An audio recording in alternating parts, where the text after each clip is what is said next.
necítila, že ono ťažká. Koľko váži? Čo viem, pol kilo.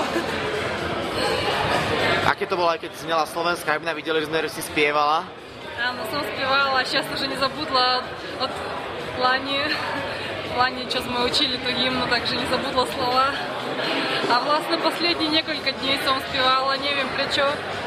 Обычайно люди, keď spievajú nejaké piesničky, a mne hymna išla do hlavy, tak možno preto. Keď si vyhrala striebro v Čangu, tak si ho venovala obetiam Polomky. Teraz je zlato, a keď si ho možno niekomu venovala, tak komu? No, tak synčiku asi, pretože to je moja veľká radosť v živote, je syn a vlastne kvôli nemu som vrátila späť do športu. A to je bol prelom mojej športovej kariéry a teraz je dobré výsledky. Prečo kvôli nemu? No, pretože bola som už moc navená od športa, keď bola v ruskej reprezentácii a prosto treba было niečo zmeniť.